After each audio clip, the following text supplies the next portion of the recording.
so no on family Dr. Baho ye wa habanya ebeyi yade atwere afiri nipaduanum ama ho ato osafo ntie nie osa yam kuro de wo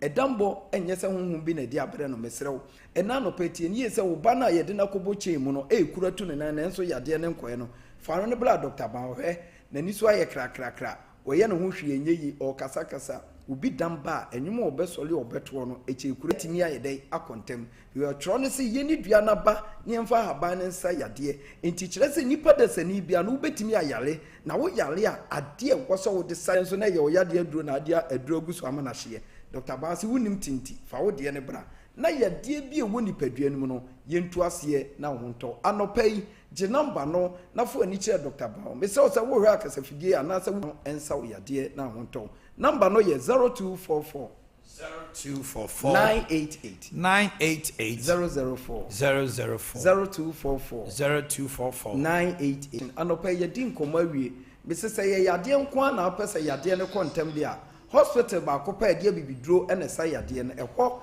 ene wo so do ani kire eno ane ba that's say mama kwa homa no so na me honorable Erica for to train komo. Honorable, good morning. Good morning, Minia. Adesai. Jame adom na so e. We are no pay there. Yente I think aboni bia members of parliament Asia was Serene Hotel or Volta region. Moko ye no edom kuma no I exempt or more. You're a babbing and some of the two your name say almost say one politically motivated venue.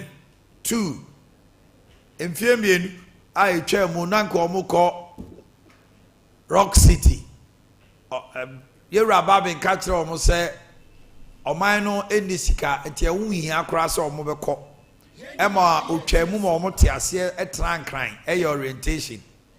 And they my penny your mom. We say Meje Ibia 700,000 Ghana cedis. We say with this specification, we say Meji.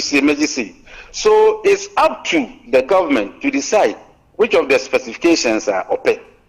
And now we say we answer what share cost implications, one and the cost ever for. So I guess say you Rock City at the Abia 700,000 aba na Water Serene at the 600,000 aba, and because of say Honorable Brana Champon a year MPP ni no year MP ni no quickly ni akọ Rock City. It doesn't work like that. Maybe that's why MPP are anti-asie. The American what you say obi anti-asie obi antan obi a. I think say Rock City. I remember a program back home, big program, the minority majority. At that time, we went there. The minority, Yanka say uncle, near 137. You all want to the Rock City. The American what I say. So, the interest isn't good. You see. So to me, I don't think say we news. Ghana. They should feel proud. Say Yanko, the MPs should treat, and therefore MPP should support us. Ghanaians should support us. Why we didn't go for the retreat? I think said they should stop it. All right. But they just want to be heard. Some because with the 88 MPs, we have 184 plus independent, which is 187. Or 88 MPs. So yes, some 100. What is it? Yes, some 100. So when decide not even to mind the minority, you see, nothing will happen in Parliament, but it's not good. It's not good for our democratic dispensation. You see, there should be judge, there should not need them. You don't need them in Parliament. Because to start a business in Parliament, you need 92 or 93. To take a decision, you need 141, 42. So we are. How many? Tabita clinic for the